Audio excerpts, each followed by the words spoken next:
বং business radio episode 1। আজকে একটি দেশ নিয়ে কিছু কথা বলবো। দেশটির নাম হলো সুইজারল্যান্ড।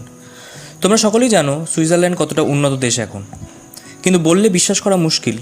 তবুও সুইজারল্যান্ড একসময় 200 বছর আগে খুব গরিব দেশ ছিল। তো এই 200 বছরে হঠাৎ কী হয়ে গেল যে এই দেশটি এত উন্নত, এত বিত্তবান হয়ে গেল? চলো আজ সিক্রেটটা জেনে নিই। আমরা যে সমস্ত দেশকে হঠাৎ করে উন্নত হতে দেখেছি, সেসব দেশে হয় তেল ছিল, কিংবা সোনা ছিল, কিংবা কয়লা ছিল। যেমন দুবাইতে তেল ছিল, অস্ট্রেলিয়াতে সোনা ছিল, রাশিয়া বা আমেরিকাতে এদের কাছে প্রায় সবই ছিল। সুইজারল্যান্ডের কাছে এসব কিছুই ছিল না। বরং সুইজারল্যান্ডের বেশিরভাগ অংশ ছিল পাহাড়, যেখানে চাষাবাদও করা যেত না, এমনকি অন্যান্য দেশের সাথে যোগাযোগ করা যেত না। 1816 সালে খাবার না পেয়ে এখানকার মানুষরা ঘাস পর্যন্ত খেতে হয়েছে, এতটাই খারাপ অবস্থা ছিল। তো এরপরে 1850 সালের দিকে আলফ্রেড এসচার নামক এক পলিটিশিয়ান উঠে আসে সুইজারল্যান্ডে। সেই সময় ইউরোপ এবং আমেরিকা ভীষণ তাড়াতাড়ি উন্নতি দেশে রূপান্তর হচ্ছে। এই আলফ্রেড এসচার লক্ষ্য করে যে এই সব দেশগুলোতে উন্নতির একটা বড় কারণ হলো রেলওয়েজ। কারণ এই রেলের জন্য ট্রান্সপোর্ট কস্ট 95% কমে যায় এবং বিজনেসে অনেক গ্রোথ আসতে থাকে। তো এই আলফ্রেড এসচার 1952 সালে রেলওয়ে অ্যাক্ট লঞ্চ করে সুইজারল্যান্ডেও রেলওয়ে বানানোর জন্য। কিন্তু তার কাছে না ছিল কয়লা, না ছিল লোহা, ছিল না সমতল ভূমি, আর সর্বোপরি যেটা ছিল না সেটা হলো এত পরিমাণে টাকা। তো তিনি নিজেই একটি ব্যাংক বানিয়ে ফেললেন। এইবার তিনি একটি স্কিম লঞ্চ করে 30 লাখ শেয়ার বিক্রি করেন সেই ব্যাংকের, যেটা প্রায় 73 গুণ বেশি দামে বিক্রি হয়ে যায়।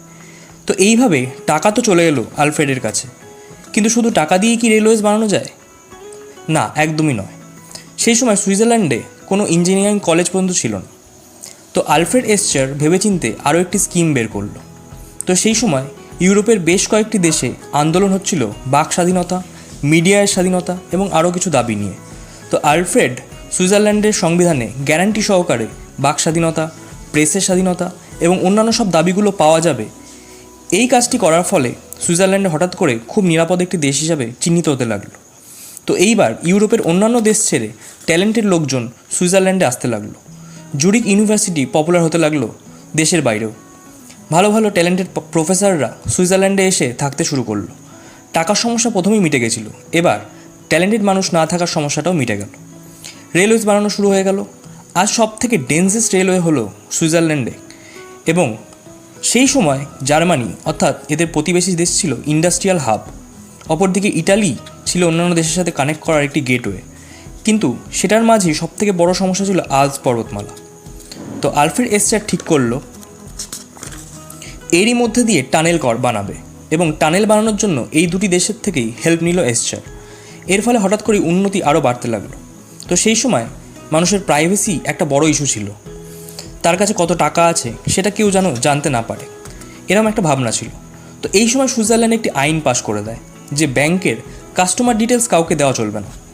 এরপরই পৃথিবীর সবথেকে নিরাপদ টাকা সুইজারল্যান্ডের টাকাকে মানা হতে লাগলো। ওদিকে হিটলার যুদ্ধ করার জন্য প্রচুর সোনা এই সুইজারল্যান্ডের ব্যাংকে বিক্রি করে তাদের থেকে টাকা নিতে শুরু করলো। এছাড়াও সুইজারল্যান্ড ধীরে ধীরে ফার্মা হাব হতে শুরু করলো। সুইস চকলেট তৈরি হলো, সুইস ঘড়ি সারা পৃথিবীতে বিখ্যাত হলো। তো এই সমস্ত কারণে আজ সুইজারল্যান্ড পৃথিবীর একটি ড্রিম কান্ট্রিতে পরিণত হয়েছে। তো আমরা আমাদের দেশ সুইজারল্যান্ড থেকে কী শিখতে পারি? প্রথমত, ইনফ্রাস্ট্রাকচার ভালো হওয়া একটা দেশের জন্য খুবই প্রয়োজন, যেটা সুইজারল্যান্ডের মতো দেশ করেছে, কিন্তু আমাদের দেশে নেই। দ্বিতীয়ত, আমাদের দেশের সবথেকে ট্যালেন্টেড মানুষজন দেশ ছেড়ে বিদেশে চলে যায় ভালো অপরচুনিটি এবং লাইফস্টাইলের জন্য। সুইজারল্যান্ডের একটি জেনারেশন ঘুরে দাঁড়িয়েছিল, রিস্ক নিয়েছিল, মিলেমিশে উন্নতির পথে পা বাড়িয়েছিল। আমাদের দেশে সেই জেনারেশন কবে আসবে? কোন গভর্নমেন্ট এসে এই দেশটিকে উন্নতির শিখরে নিয়ে যাবে?